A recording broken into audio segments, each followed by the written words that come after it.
Praise the Lord, everyone. Praise the Lord. Praise the Lord. I want to thank you for joining me for Friday's daily Bible study coming from Charlene's Outreach Ministries. Our lesson for today is David's friendship with Jonathan. David's friendship with Jonathan, coming from 1 Samuel chapter 20, verse 16 through 42. Amen. This is a wonderful and powerful lesson as it reminds us of the friendship that David and Jonathan had. Amen.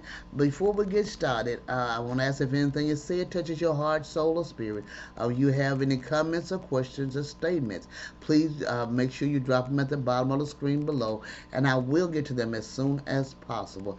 If you would like prayer, add your name and state that you want prayer, and I will add you to the prayer list. Also, if you want to make a statement and make it personal about what you want prayed for, please send it to God's Hand at Work at charlesoutreachministries.com. Amen. We're going to get ready and move into the lesson. Let us have prayer, and then we're going to move right on. Dear Heavenly Father, we thank you, Father, for another day. We thank you, Father, that you woke us up early this morning with our activities of our limbs and our health and strength. We thank you, Father, for the blessing that you give us with food on our table, and we have clothes, raiments to wear, Father. It may not be what we would desire. It may not be the designer clothes, but Lord, we thank you for what we have. Whatever it may be, we thank you for it, Father, because we know there are many that do not have, Father. We thank you, Lord Jesus, that you are so great and kind to us. We thank you, Father, for watching over us and taking care of us in the name of Jesus. Lord, we thank you for going with us as we come in, as we go out, and when we come in, Father. We thank you, Lord, that you are our all in all. We thank you for protecting us and watching us as we go up and down the dangerous highway day and night, Father. We thank you, Father, that you are so wonderful and that you are a counselor and that you are God Almighty. We thank you that you are everlasting Father and our Prince of Peace, Lord. We thank you for showing us the way to go. We thank you for opening doors that need to be opening and closing doors that need to be closed, Father. We thank you for strengthening us and building us up where we're weak. We thank you, Father, that as we claim all the things that you have pronounced over our lives, that we can claim those things as a daily declaration to remind ourselves who we are in you and who we belong to in the name of Jesus. We thank you, Father, for all the things that you do in our life. We give you honor, glory, and praise, Father. Lord, we thank you at this time that you open our eyes that we see and our ears that we hear, and we gain wisdom, knowledge, and understanding from above, that we, as we meditate and study on your word, Father, that your Holy Spirit that is within us, Father, that it unction us to do the right thing, to make the right strides in doing, going forth in our life. We thank you, Father, that you know each one of us so personally, that you know the number of hairs on our head, Father. You know what we need and what we don't need, Father. We thank you for opening doors that need to be opened and closing those that need to be closed, knowing, Father, that we don't know, and that we many times want doors open that don't need to be open, Father, and we many times want doors closed that don't need to be closed. We thank you, Father, for caring and being a loving Father and taking care of us and chastising us, Father, when we are in the wrong, that we'll stop what we are doing and turn and come to the correct way in the name of Jesus.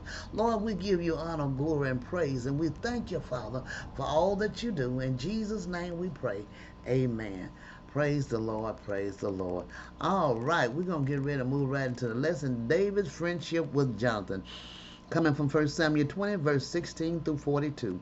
And the scripture lesson text read, And Jonathan made a covenant with the house of David, saying, May the Lord take vengeance on David's enemies. And Jonathan made David swear again by his love for him, for he loved him as he loved his own soul. Then Jonathan said to him, Tomorrow, as the new moon, and you will be missed because your seat will be empty. On the third day, go down quickly to the place where you hid yourself when the matter was in hand, and remain beside the stone heap. and I will shoot 3 arrows on the side of it, as though I shot at a mark. And behold, I will send the boy, saying, Go, find the arrows. If I say to the boy, Look, the arrows are on this side of you, take them, then you are to come, for as the Lord lives, it is safe for you, and there is no danger. But if I say to the youth, Look, the arrows are beyond you, then go, the Lord has sent you away.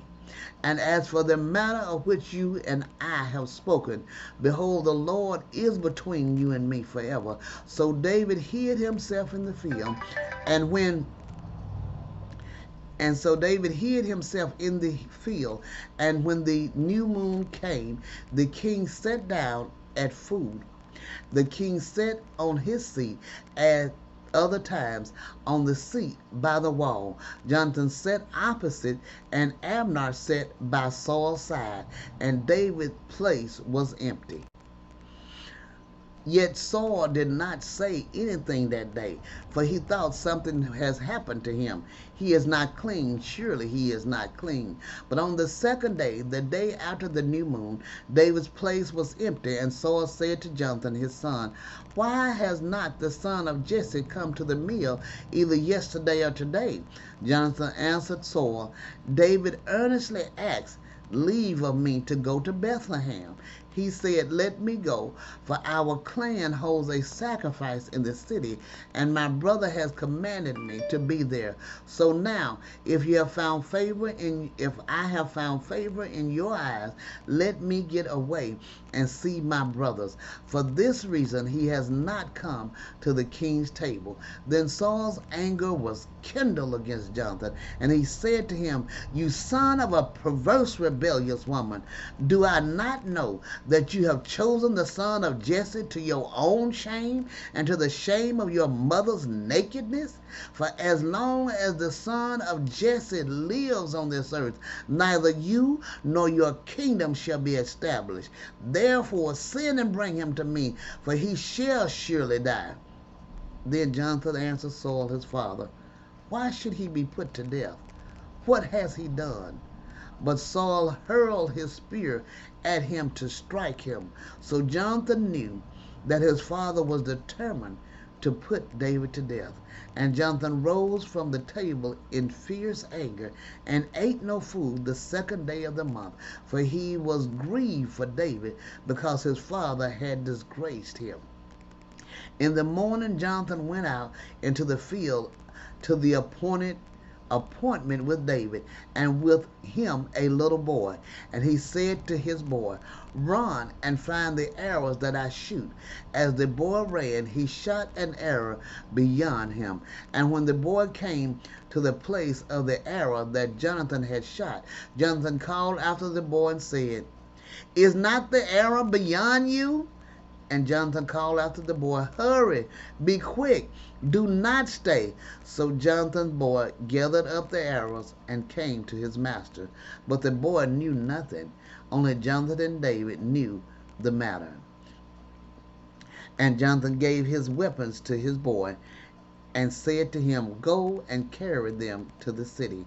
And as soon as the boy had gone, David arose from beside the stone heap and fell on his face to the ground and bowed 3 times, and they kissed one another and wept with one another, David weeping the most.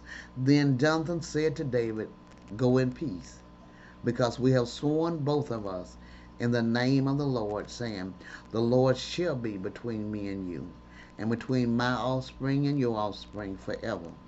And he arose and departed, and Jonathan went into the city. Amen. This is a sorrowful and wonderful and powerful lesson as we see the closeness of David and Jonathan. Jonathan even went against his father in order to show his care and love for David, not allowing his father to have the opportunity to kill him. And what Saul said was true, but it was not for him to kill David to make sure that his son got the throne. uh, you know, it doesn't take long. As I look at this and think about this, it don't take long for uh, things to turn a person to a whole different person. Now we know for a fact that Saul actually never had any idea of being a king, but now that he's become, God has allowed him to be king. He still he don't see that he was given the kingship from God, so God has the right to take it from him. But instead, he's willing to kill someone to make sure that his son get it and that it don't go to someone else. That is an awful way to be, and that in itself was Saul's continued downfall fall throughout his kingship. Amen. Commentary says Jonathan faithfully promised that he would let David know how he found his father affected towards him, if will be kindness to ourselves and to our and to others, to secure an interest in those whom God favors and to make his friends ours. Jonathan uh, took an immediate liking to David, even to the point of giving him the clothes on his back and his shield and his arrows and bows and things. He took immediately when David had killed Goliath. So he knew this. He's gonna be a warrior. He gonna need things to use. Instead of waiting for something to be made, I'm gonna give him mines right now. Amen. So Jonathan cared deeply for David and did not want any harm to come to it. And as we see in this lesson, Jonathan, I believe, was much closer to God than his father was, because he he said, God has decided that it is for you to go away. Amen. And so we accept this because God has decided this. It's a true friendship rests on a firm basis and is able to silence ambition, self-love, and undue regard for others. But who can fully understand the love of Jesus, who gave himself as a sacrifice for rebellious, polluted sinners? How great then ought to be the force and effects of our love to him, to his cause, and his people. We should be much more willing and running after the ability to work under him, because he had so much love for us before we even came to him. None were more consistent than David in attending holy duties, nor had he been absent, but self-preservation obliged him to withdraw, and great peril present opportunities for divine ordinances may be waived, but it is bad for us, except in case of necessity, to omit any opportunity of steadily attending on them, going to church when possible, studying the Word, doing what what the Lord is requesting of us. This is something, unless absolutely necessary, then we should not. Everything that come up shouldn't be an excuse for us to stop. Jonathan did wisely and well for himself and family to secure an interest in David. Yet for this he is blamed. It is good to take God's people for our people. It will prove to our advantage at last. However, it may now be thought against our interest, because when it was first when Jonathan took David, it was fine, but as time went on, his dad was really mad at him because he was on David's side. He did not want him to be on David's side. He wanted him to help him to kill him, to get rid of him. Amen. And even in knowing David's and Jonathan's and Saul's outcome and life and all this, it even was advantageous for Jonathan's child, because of his friendship that he had, the bond that he had made between him and David. Saul was outrageous. What savage beast and worse does anger make men? The separation of two which faithful friends was grievous to both, but David's case was the more deplorable, for David was leaving all his comforts, even those of God's sanctuary. Christians need not sorrow as men without hope, but being one with Christ, they are one with each other and will meet in his presence ere long, to part no more, to meet where all tears shall be wiped from their eyes. Amen. We know that we are coming to a place after this life that we'll be in a place that there shall be no more tears. Amen. This is a wonderful and powerful lesson. There's so much in there for us for today. I pray you meditate on this wonderful and great lesson and have a blessed and wonderful day.